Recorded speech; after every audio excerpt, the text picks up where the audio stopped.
Middle east दशकों से संघर्ष का केंद्र बना हुआ है, जहां अक्सर कोई न कोई विवाद युद्ध का रूप ले लेता है। अब चाहे इजराइल पैलेस्टाइन को लेकर अरब इजराइल वॉर हो, ईरान और इराक के बीच की ईरान इराक वॉर हो, इराक और कुवैत को लेकर गल्फ वॉर हो, या फिर इराकी और सीरियन सिविल वॉर हो, मिडिल ईस्ट में हमेशा तनाव, टकराव और अस्थिरता का माहौल बना रहता है। सालों से ऐसी ही इंस्टेबिलिटी से मिडिल ईस्ट का एक और देश यमन जूझता आ रहा है, जहां पर लोगों के लिए सांस लेना भी एक जंग जीतने के बराबर बना हुआ है। जहां यमन 2 दशकों से हूती और गवर्नमेंट के बीच की अंदरूनी कलह में फंसा है, तो वही यमन की सिचुएशन को बिगाड़ने में सऊदी अरेबिया, ईरान, अमेरिका और यूएई जैसे ताकतवर देशों ने भी कोई कसर नहीं छोड़ी। इस क्राइसिस में 1 दर्जन से भी ज्यादा देश डायरेक्टली या इनडायरेक्टली शामिल रहे हैं, जिस वजह से यमन ताकतवर देशों की प्रॉक्सी वॉर्स की भेंट चढ़ा हुआ है। यमन के हालातों को और भी बदतर बनाने का काम अल-कायदा और आईसिस जैसे टेररिस्ट ऑर्गेनाइजेशंस ने किया है। आज भी Yemen internal conflict, proxy war और आईसिस जैसे टेररिस्ट ऑर्गेनाइजेशंस के चलते बहुत ही बुरे दौर से गुजर रहा है, जिस वजह से वहाँ के लोगों की जिंदगी आज तक पटरी पर नहीं आ सकी। हर रोज के धमाके और गोलीबारी से यमन में अभी तक 3 लाख से ज्यादा लोगों ने अपनी जिंदगी खो दी है। इस युद्ध के कारण यमन की 75% पॉपुलेशन को आज भी ह्यूमैनिटेरियन असिस्टेंस की जरूरत है। जहां छोटे छोटे बच्चों के हाथों में खेलने को खिलौने और पढ़ने को किताबें होनी चाहिए थी, वहाँ आज उनके हाथों में बंदूकें हैं जो मरने और मारने को आतुर बैठे हैं। 10 साल पहले छिड़ी इस जंग पर अभी तक फुल स्टॉप नहीं लग सका, जिस वजह से यमन कई टुकड़ों में बंट चुका है, जिन पर अलग अलग ताकतों का कब्जा है। लेकिन सवाल यह है कि आखिर यमन ऐसी क्रिटिकल सिचुएशन में कैसे पहुंचा? वहां जंग क्यों छिड़ी? ये होती कौन है? और यमन कैसे पावरफुल देशों के लिए एक जियोपॉलिटिकल प्लेग्राउंड बन गया है? Yemen's Houthi group has claimed responsibility for a drone attack near the US embassy in Tel Aviv. But the message is clear: the Houthis will not stop. Yemen, the civil war there has become the world's worst humanitarian crisis. The president's residence came under attack, followed by the nearby presidential palace, which was apparently looted by Houthi rebels. But who are the Houthis? And why are they getting involved in the conflict between Israel and Gaza? Yemen Arabian peninsula के south western corner में located है, जहाँ की 99% population इस्लाम को follow करती है, जिनमें से 65% सुन्नी और करीब 35% शिया मुस्लिम्स है। यमन नॉर्थ में सऊदी अरेबिया से, ईस्ट में ओमान से, वेस्ट में रेड सी से और साउथ में गल्फ ऑफ अदन और अरेबियन सी से घिरा हुआ है। रेड सी और गल्फ ऑफ अदन के किनारे होने की वजह से यमन की हमेशा से स्ट्रेटेजिक इंपॉर्टेंस रही है। सिल्क रोड के इतिहास में यमन एक महत्वपूर्ण देश रहा है। सदियों से समुद्र के इस रास्ते से दुनिया के कई हिस्सों में शिप्स के जरिए जरूरी सामानों का इंपोर्ट और एक्सपोर्ट होता आया है। यमन की इसी स्ट्रेटेजिक पोजीशन की वजह से वहाँ सैकड़ों सालों तक ओटोमन्स और ब्रिटिशर्स ने राज किया था। दोनों ही पावर्स यमन में अपने कब्जे को जमा कर रखना चाहती थी और एक दूसरे से टकराव ना हो, इसलिए 20th सेंचुरी की शुरुआत में ओटोमन्स और ब्रिटिशर्स ने अपनी कंट्रोल टेरिटरीज के बीच एक बॉर्डर खींच दिया था। इस तरह यमन 2 हिस्सों में बट गया, जिसमें से उसका एक हिस्सा नॉर्थ यमन कहलाया, जिस पर ओटोमन एम्पायर का रूल रहा, तो वही यमन का दूसरा हिस्सा साउथ यमन बन गया, जिस पर ब्रिटिश एम्पायर ने शासन किया। अपनी सत्ता के लिए दोनों ताकतों ने यमन का ये एक ऐसा बंटवारा कर दिया था जो सिर्फ ज्योग्राफिक डिवीजन ही नहीं, बल्कि आगे चलकर ये कल्चरल और आइडियोलॉजिकल डिवीजन भी बन गया, जिन्हें बॉर्डर की लकीरें मिटाने के बाद भी दूर नहीं किया जा सका। नॉर्थ यमन में लगातार लोगों के विद्रोह और वर्ल्ड वॉर 1 में मिली हार के बाद ओटोमन्स कमजोर पड़ गए और उन्हें 1918 में नॉर्थ यमन को छोड़ने पर मजबूर होना पड़ा। उन्हें वहाँ से खदेड़ने में जैदी इमाम याह्या मोहम्मद की मुख्य भूमिका थी। जैदी शिया इस्लाम का ही एक संप्रदाय है। यमन में 1000 से भी ज्यादा समय तक जैदी राजाओं का राज रहा है। ओटोमन्स और ब्रिटिशर्स के आने के बाद भी जनता में उनका काफी प्रभाव रहा। नॉर्थ यमन से ओटोमन्स को खदेड़कर याह्या मोहम्मद ने सत्ता अपने हाथों में ले ली थी, लेकिन 30 साल बाद 1948 में विद्रोहियों द्वारा उनकी हत्या कर दी जाती है, जिसके बाद उनके बेटे अहमद विद्रोहियों से लड़ते हुए करीब 14 सालों तक शासन करते हैं। पर 1962 में उनकी मृत्यु के बाद ज़ैदीस की पावर कम होती चली गई और यहाँ मोनार्की के खिलाफ आंदोलन होने लगे। इस रेवोल्यूशन में इजिप्ट ने खासी दिलचस्पी दिखाई और रेवोल्यूशनरीज को पैसे, हथियार और यहाँ तक कि सैन्य बल का सहयोग भी दिया। इसके बाद इजिप्ट के सपोर्ट से अब्दुल्ला अल सलाल की कमांड में मिलिट्री ने ज़ैदी इमामों के हाथों से सत्ता छीनकर अपने हाथों में ले ली और नॉर्थ यमन को यमन अरब रिपब्लिक डिक्लेयर कर अब्दुल्ला सलाल इसके पहले प्रेसिडेंट बन गए। इस दौरान कई झड़पें हुई जो आगे चलकर सिविल वॉर में बदल गई, जिसमें नई सरकार को इजिप्ट का समर्थन था तो इमाम और उनकी ट्राइबल फोर्सेस को सऊदी अरेबिया का सपोर्ट था। जहां नॉर्थ यमन आपसी संघर्षों में उलझा हुआ था तो वही साउथ यमन को ब्रिटिशर्स की गिरफ्त से निकलने में 1967 तक का वक्त लग गया। 1963 से ही ब्रिटिशों के खिलाफ हो रहे अपराइजिंग के कारण अंग्रेजों को वहां से निकलने पर मजबूर होना पड़ा, लेकिन उनके जाने के बाद यहाँ सोवियत यूनियन अपनी पकड़ मजबूत करने लगता है। 1969 में जब मार्क्सिस्ट लेनिनिस्ट गुट ने तख्ता पलटकर साउथ यमन में कम्युनिस्ट गवर्नमेंट को फॉर्म किया तो सोवियत के साथ इनके रिश्ते अरब देशों के मुकाबले कहीं ज्यादा बेहतर हो गए, जिसके चलते सोवियत यूनियन ने साउथ यमन को military and education assistance provide कर अपना इन्फ्लुएंस और मजबूत कर लिया। एक तरफ साउथ यमन में सोवियत का प्रभाव था तो दूसरी ओर नॉर्थ यमन में सऊदी अरेबिया और इजिप्ट का हस्तक्षेप बना हुआ था। इस तरह ऑटोमन्स और ब्रिटिशर्स के जाने के बाद भी यमन अभी भी विदेशी ताकतों के प्रभाव में ही था। साल दर साल गुजरते गए लेकिन यमन में सिविल वॉर, राजनीतिक उथल पुथल और अस्थिरता पर विराम नहीं लग सका। कुछ मौकों पर साउथ यमन और नॉर्थ यमन के बीच बॉर्डर्स को लेकर भी टकराव हुआ और इस तरह 1970 का दशक खत्म हो गया। इसी बीच 1978 में नॉर्थ यमन में military officer Ali Abdullah Saleh president बन चुका था। इसके बाद 1980 का दशक दोनों देशों के बीच एक जरूरी मोड़ लाता है। एक और जहां मिड 1980s में यमन में ऑयल की खोज होती है तो वही इस दौरान सोवियत यूनियन कोलैप्स होने के कगार पर आ जाता है, जिसके चलते वो यमन समेत अपने प्रभाव वाले कई देशों से किनारा करने लगता है। 1986 आते आते साउथ यमन में राजनीतिक अस्थिरता फैल जाती है, जिसके बाद हैदर अबू बकर अल अट्टास तख्ता पलट करके पावर में आ जाते हैं। सत्ता में आते ही वो साउथ यमन और नॉर्थ यमन के बीच के रिश्तों को सुधारने का काम करने लगते हैं। दोनों देशों के बीच कोऑपरेशन बढ़ने लगता है और 22 मई 1990 को नॉर्थ यमन और साउथ यमन एक दूसरे की बेहतरी के लिए फिर से एक हो जाते हैं। दोनों के रीयूनिफिकेशन के बाद उन्हें रिपब्लिक ऑफ यमन का नाम दिया गया। इस रीयूनिफाइड यमन के पहले प्रेसिडेंट अली अब्दुल्ला सालेह बने, जो इससे पहले नॉर्थ यमन के प्रेसिडेंट रह चुके थे। नॉर्थ यमन में सिचुएटेड सना को रीयूनिफाइड यमन की पॉलिटिकल कैपिटल बना दिया गया और साउथ यमन वाले हिस्से में मौजूद अदन को यमन की इकोनॉमिकल कैपिटल माना गया। यमन के रीयूनिफिकेशन ने नॉर्थ और साउथ के बीच के बॉर्डर को जरूर मिटा दिया था, लेकिन सालों के बंटवारे से जो लोगों के बीच मनमुटाव और आपसी रंजिश थी वो खत्म नहीं हो पाई।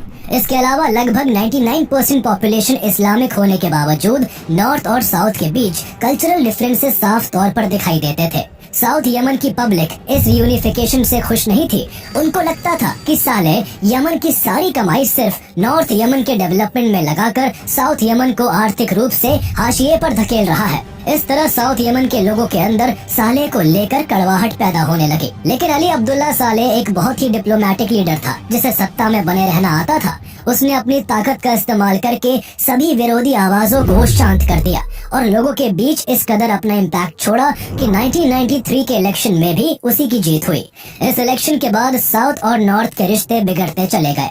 एक और जहां साउथ यमन की पब्लिक और वहां के लीडर्स सालेह की पॉलिसीज को लेकर पहले से ही उसके खिलाफ थे, तो वही उसके फिर से प्रेसिडेंट बनते ही वहाँ की पॉलिसीज को लेकर पब्लिक पूरी तरह से उसके खिलाफ हो गई और उसका विरोध करने लगी। 1994 में इस विरोध ने धीरे धीरे नॉर्थ और साउथ के बीच सिविल वॉर का रूप ले लिया, जिसके चलते साउथ यमन और नॉर्थ यमन की फोर्सेस एक दूसरे को निशाना बनाने लगी। इस सिविल वॉर के चलते साउथ यमन ने नॉर्थ यमन से अलग होकर अपने आप को इंडिपेंडेंट घोषित कर लिया, लेकिन ये सेपरेशन 3 महीने भी नहीं चला और सालेह की सेना ने साउथ यमन को पछाड़कर साउथ और नॉर्थ को फिर से एक कर दिया। इस दौरान नॉर्थ यमन के नदर्न पार्ट में सिचुएटेड सादा में बिलीविंग यूथ फोरम नाम का एक रिलीजियस ग्रुप अपनी पकड़ को मजबूत कर रहा था। बिलीविंग यूथ शिया मुस्लिम के जैदीस का ग्रुप था, जिसके फाउंडर हुसैन अल हुती और उसके पिता बद्र अल दिन अल हुती थे। जिस यमन में जैदीस के पूर्वजों ने 1000 साल तक राज किया था, वही वो अब हाशिए पर चले गए थे। उनके हाथ से सत्ता पहले ही जा चुकी थी और अब सऊदी अरेबिया, जो कि एक सुन्नी इस्लामिक देश है, उसके द्वारा यमन में सलाफी मूवमेंट चलाकर सुन्नी इस्लाम को प्रमोट किया जा रहा था। ऐसे में जैदीस को अपने अस्तित्व की फिक्र सताने लगी थी, इसलिए बिलीविंग यूथ के जरिए उनके लीडर हुसैन अल हुती का मोटिव यमन में रिलीजियस एजुकेशन के थ्रू यूथ में जैदिज्म को विकसित करना था। यमन में सुन्नी मेजॉरिटी और बढ़ते सऊदी इन्फ्लुएंस के चलते उन्हें ज़ैदी शियास के अधिकारों की चिंता थी। इसलिए ज़ैदी कम्युनिटी के राइट्स को प्रोटेक्ट करने के लिए अल हक पार्टी नाम की एक पॉलिटिकल पार्टी को भी बनाया गया, जिसके फॉर्मेशन में भी हुसैन अल हूती का मेन रोल था। अली अब्दुल्ला सालेह अपनी सत्ता को बरकरार रखने के लिए हर जरूरी समूह और सभी ताकतवर लोगों से तालमेल बिठाकर रखता था। यही वजह थी कि उसने न केवल ज़ैदी लोगों के रिलीजियस ग्रुप बिलीविंग यूथ को साइलेंट सपोर्ट और फंडिंग दी, बल्कि उसने ज़ैदी कम्युनिटी की अल हक पार्टी को पार्लियामेंट में मिनिस्ट्रियल पोस्ट भी मुहैया करवाई। इस तरह सालेह ने सब कुछ कंट्रोल कर ये इंश्योर कर लिया था कि उसके खिलाफ विरोध की आवाज न उठे और उसकी सत्ता बरकरार रहे। लेकिन 1997 में इस कहानी में एक नया मोड़ आया, जिसने यमन की तस्वीर को हमेशा हमेशा के लिए बदल कर रख दिया। साल 1997 में बिलीविंग यूथ के फाउंडर और अल हक पार्टी के leader Hussain al Houthi parliament से रिजाइन कर देते हैं। उनका इल्जाम था कि प्रेसिडेंट सालेह और उसकी सरकार भ्रष्टाचारी है और यमन के पड़ोसी देश सऊदी अरेबिया की पपेट बनी हुई है। हुसैन अल हूती यमन में विदेशी ताकतों के प्रभाव के सख्त खिलाफ थे और वो इस मामले में ईरान के पॉलिटिकल विजन को सही समझते थे। 1979 में ईरान में हुए इस्लामिक रेवोल्यूशन में अहम भूमिका निभाने वाले अयतुल्ला रूहुल्लाह खुमैनी को वो अपना रोल मॉडल मानते थे। अब क्योंकि ईरान में 90% से ज्यादा पॉपुलेशन शिया मुस्लिम्स की है और ईरानियन रेवोल्यूशन के बाद फॉरेन इन्फ्लुएंस ईरान में बिल्कुल खत्म हो गया था, इसलिए हुसैन अल हूती का झुकाव ईरान और वहाँ की राजनीति की तरफ खुले तौर पर जाहिर था। इसी विचारधारा के साथ Hussain al Houthi president Saleh द्वारा दी गई पार्लियामेंट सीट को छोड़कर उसके घोर विरोधी बन गए और उसके खिलाफ खुलकर बोलने लगे। इसके बाद उन्होंने बिलीविंग यूथ के लोगों को भी सरकार के अगेंस्ट कर दिया और अपने पिता, जो कि वहाँ एक बड़े स्पिरिचुअल लीडर भी थे, उनके इन्फ्लुएंस का इस्तेमाल कर बिलीविंग यूथ को रिलीजियस ग्रुप के साथ साथ एक पॉलिटिकल प्लेटफॉर्म भी बना दिया और सरकार का खुलेआम विरोध करने लगी। बिलीविंग यूथ की एंटी गवर्नमेंट अप्रोच को देखते हुए प्रेसिडेंट सालेह साल 2000 में उनकी फंडिंग को रोक देते हैं। इसी साल यमन की गवर्नमेंट सऊदी अरेबिया से अपने बॉर्डर डिस्प्यूट्स को लेकर सुलह करती है, जिसका हुसैन अल हूती और बिलीविंग यूथ जमकर विरोध करते हैं, जिस कारण उनके और सरकार के बीच तनाव बेहद बढ़ जाता है। इसके बाद के सालों में ऐसा बहुत कुछ होता है जो दोनों के बीच के टकराव को चरम पर ले जाता है। 11 सितंबर 2001 को जब अमेरिका में अल कायदा की ओर से टेररिस्ट अटैक हुआ, तो उस हमले के बदले में अमेरिका मिडिल ईस्ट के देशों में मौजूद अल कायदा के ठिकानों को तबाह करने लगा। अल कायदा ने यमन में भी कई सालों से अपने ठिकाने बनाए हुए थे, इसलिए अमेरिका वहाँ भी हमला करके उन्हें तबाह करना चाहता था। अमेरिका ने जब इसके लिए प्रेसिडेंट सालेह से इजाजत मांगी, तो वो अमेरिकी एक्शन को सपोर्ट करते हुए अमेरिकन फोर्सेस को यमन में ऑपरेट करने की परमिशन दे देते हैं। सिर्फ इतना ही नहीं, 2003 में जब अमेरिका इराक में इन्वेजन करता है, तो प्रेसिडेंट सालेह फिर से अमेरिका को सपोर्ट करते हैं। सालेह का इस तरह अमेरिका के फेवर में होना हुसैन अल हूती और बिलीविंग यूथ को बिल्कुल भी बर्दाश्त नहीं होता। वो इस तरह मुस्लिम कंट्रीज में अमेरिका के इंटरफेरेंस के सख्त विरोधी थे और उनके प्रेसिडेंट का बार बार अमेरिका के पक्ष में होना उन्हें एक आंख नहीं सुहाता। इस बार उनके इस विरोध का समर्थन यमन के आम लोग भी करते हैं, जिसके बाद उनसे बड़ी तादाद में लोग जुड़ने लगे और बिलीविंग यूथ और भी बड़ा ग्रुप बनने लगा। बढ़ते जन समर्थन से हुसैन अल हूती का हौसला बढ़ जाता है, जिसके बाद उन्होंने अपने ग्रुप बिलीविंग यूथ की आइडियोलॉजी को अंडरलाइन करते हुए एक स्लोगन दिया, God is the greatest, death to America, death to Israel, curse the Jews, victory to Islam. इस स्लोगन से सरकार और बाहरी ताकतों के खिलाफ एक मूवमेंट शुरू हो गया, जिसमें नॉर्थ यमन के हजारों लोग शामिल होने लगे। ये मूवमेंट जब बहुत ज्यादा बढ़ने लगा, तो प्रेसिडेंट सालेह को अपनी कुर्सी जाने का डर सताने लगा, इसलिए उन्होंने इस विद्रोह को रोकने के लिए जून 2004 में हुसैन अल हूती के नाम का अरेस्ट वारंट जारी कर उनके ऊपर इनाम घोषित कर दिया। इस दौरान गवर्नमेंट फोर्सेस और बिलीविंग यूथ के मेंबर्स के बीच एक लड़ाई शुरू हो गई, जिसमें दोनों तरफ से गोलीबारी होने लगी। इस वक्त सरकार का पलड़ा भारी था, जिस वजह से बिलीविंग यूथ के सैकड़ों मेंबर्स मारे गए और सैकड़ों को पकड़कर जेल में डाल दिया गया। प्रेसिडेंट सालेह के इस स्ट्रॉन्ग एक्शन से हुसैन अल हूती भी ज्यादा दिन नहीं बच सके और 2 महीने बाद ही सितंबर 2004 में उन्हें मिलिट्री द्वारा मार डाला गया। प्रेसिडेंट सालेह को उम्मीद थी कि हुसैन अल हूती की मौत के बाद उनके सपोर्टर्स शांत हो जाएंगे और सरकार के खिलाफ बोलने की हिम्मत नहीं करेंगे, लेकिन उसका ये सोचना बिल्कुल गलत था। हुसैन अल हूती की मौत के बाद बिलीविंग यूथ के लोग शांत नहीं बैठे, बल्कि अपने नेता के उद्देश्य को पूरा करने और उनकी मौत का बदला लेने के लिए वो अपने ग्रुप को और भी मजबूत करने लगे। इसी ग्रुप को आज दुनिया उनके शहीद नेता हूथीज के नाम से जानती है। हुसैन अल हूती के मरने के बाद उसके भाई अब्दुल मलिक ने हुतीज मूवमेंट की कमान संभालकर ग्रुप में बड़ी तादाद में युवाओं को जोड़ना शुरू कर दिया। जैदी लोग भी मुखर होकर हुतीज मूवमेंट में शामिल होने लगे। एक और जहां उन्हें उनके नेता हुसैन अल हूती की मौत का दुख था, तो वहीं दूसरी ओर मिलिट्री की ज्यादती ने उनके अंदर गुस्सा भर दिया था। यही कारण था कि 2004 के बाद हुतीज और यमन की मिलिट्री का करीब 5 सालों में 6 बार आमना सामना हुआ, जिनमें दोनों तरफ से जमकर गोलीबारी हुई।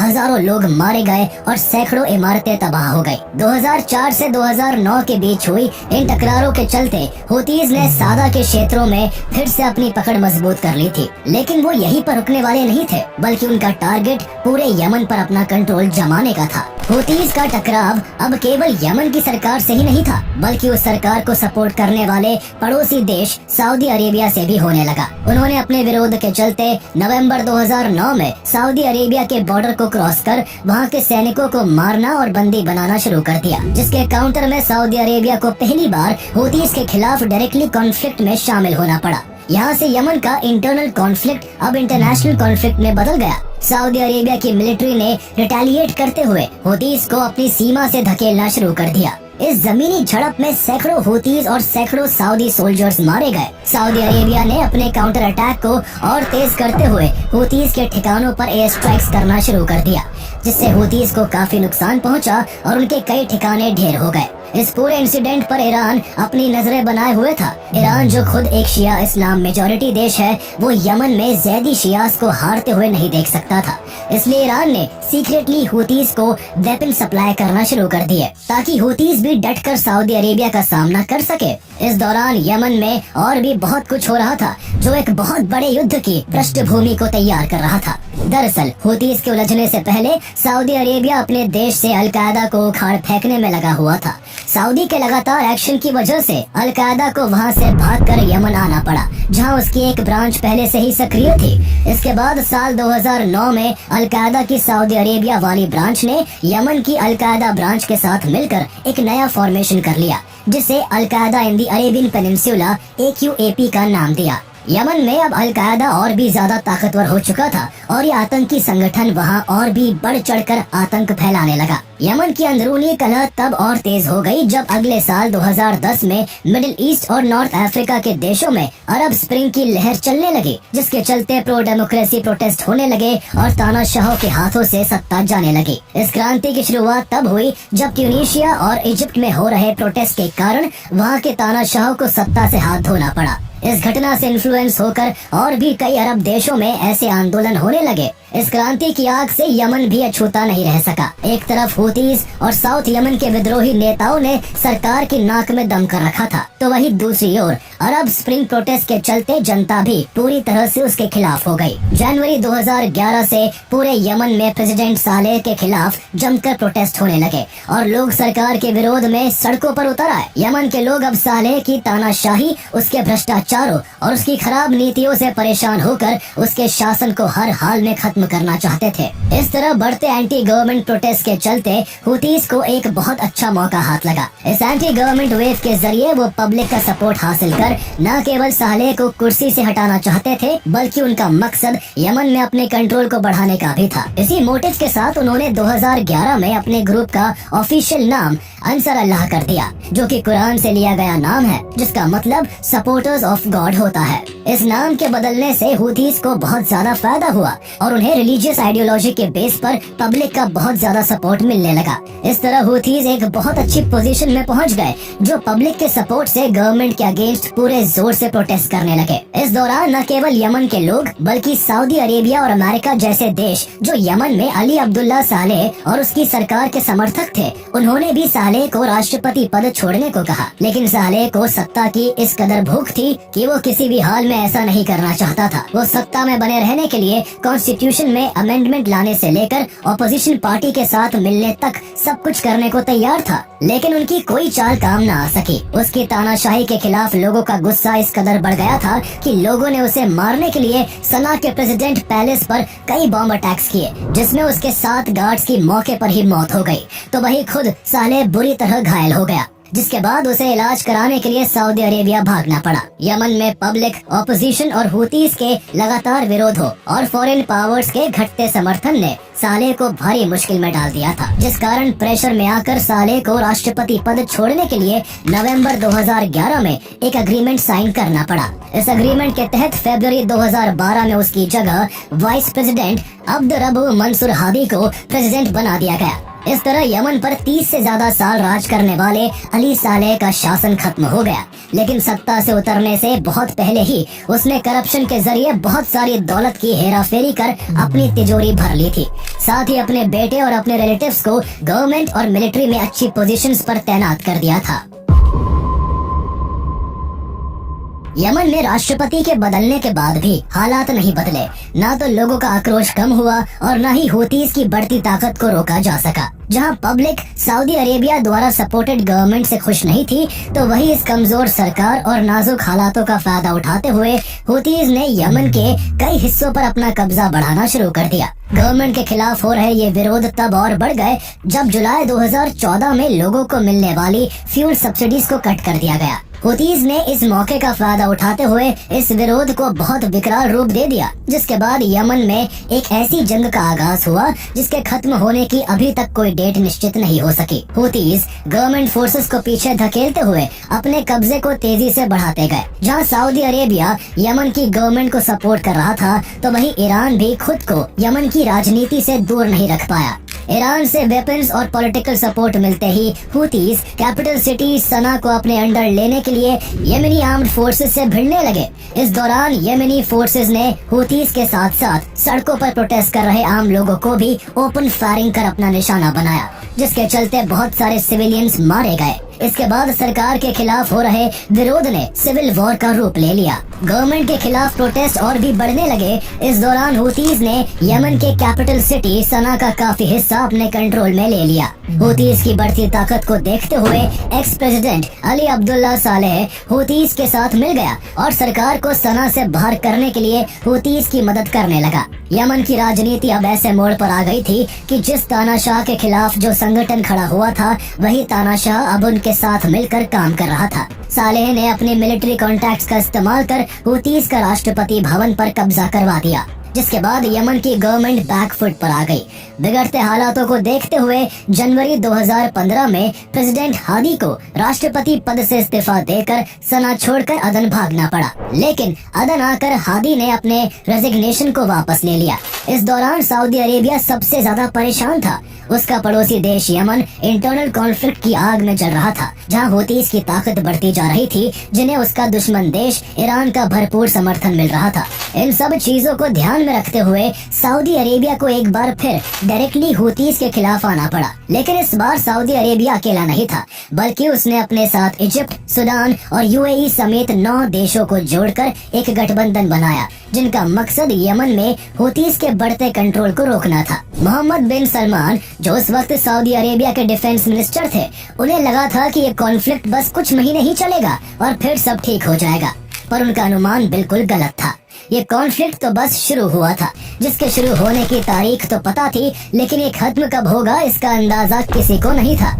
एक तरफ जहां मार्च 2015 में प्रेसिडेंट हादी यमन को छोड़कर सऊदी अरेबिया चले गए और वहीं से सरकार चलाने लगे, तो वहीं दूसरी ओर सऊदी अरेबिया लेड कोalition फोर्स ने यमन के सदर्न पार्ट से हुतीज को पीछे करना शुरू कर दिया, जिसने अपनी पकड़ को ताइज सिटी तक मजबूत कर लिया था। सऊदी लेड कोalition ने हुतीज के ठिकानों पर न केवल एयर स्ट्राइक किया, बल्कि समुद्र के इस रास्ते को भी ब्लॉक कर दिया जहां से ईरान द्वारा हुतीज को वेपन्स इंपोर्ट किए जा रहे थे। लेकिन हुतीज अब तक यमन के काफी हिस्से को अपने कंट्रोल में कर चुके थे, जिस वजह से उन्होंने गवर्नमेंट के वेपन्स को भी अपने कब्जे में कर लिया था। इसके अलावा हुतीज के अंडर जितने भी शहर थे, वहाँ उनके खिलाफ उठ रही आवाजों को दबा दिया गया। स्ट्रिक्ट रिलीजियस लॉज को लागू कर महिलाओं के अधिकारों को कम कर दिया गया। हुतीज ने अपनी तादाद को बढ़ाने के लिए हजारों बच्चों को बंदूक पकड़ाकर अपने साथ शामिल कर लिया, जिनमें से बहुत से बच्चों की उम्र केवल 10 साल थी। इस तरह 2015 में यमन के अंदर युद्ध की आग और भी प्रचंड हो गई। जिसमें विदेशी ताकतों ने आग में घी डालने का काम किया। हुतीज के खिलाफ लड़ने के लिए अमेरिका ने सऊदी अरेबिया को वेपन्स की सप्लाई बढ़ा दी, जिसके चलते दोनों देशों के बीच बिलियंस ऑफ डॉलर्स के वेपन्स का इंपोर्ट एक्सपोर्ट हुआ। लेकिन इन सबसे बेपरवाह हुतीज ने यमन में अपना कंट्रोल बढ़ाना जारी रखा, जिसके चलते उन्होंने न केवल अताक सिटी को कैप्चर कर लिया, बल्कि सुन्नी ट्राइब्समैन और अलकायदा के मिलिटेंट से लड़कर शाबवा गवर्नरेट को भी अपने कब्जे में कर लिया। जुलाई 2016 में हुतीज ने अपने पुराने दुश्मन और नए साथी एक्स प्रेसिडेंट सालेह के साथ मिलकर सुप्रीम पॉलिटिकल काउंसिल का गठन किया, जिसके जरिए उनके द्वारा कंट्रोल की जा रही टेरिटरीज में रूल किया जाने लगा। लेकिन हुतीज और सालेह के बीच के संबंध कुछ ही वक्त में बिगड़ने लगे, और जैसा कि हुतीज को डर था सऊदी अरेबिया के इन्फ्लुएंस में आकर सालेह ने दिसंबर 2017 में हुतीज का साथ छोड़ने का ऐलान कर दिया। उसके इस ऐलान के केवल 2 दिन बाद ही उसे हुतीज ने मार डाला और वो अकेले ही सुप्रीम पॉलिटिकल काउंसिल को चलाने लगे। जहां सऊदी लेड कोalition कुछ एरियाज में हुतीज को पीछे धकेलने में कामयाब हो रहा था, तो वही हुतीज ने कई मिसाइल्स सऊदी अरेबिया की कैपिटल सिटी रियाद और उसके कई शहरों में दाग दी, जिसके बाद सऊदी अरेबिया और भी अग्रेसिवली हुतीज को खत्म करने के लिए यमन में एयर स्ट्राइक करने लगा। ये युद्ध अब उस दिशा में जाने लगा जहां सिविलियंस की जान की भी परवाह नहीं की जा रही थी।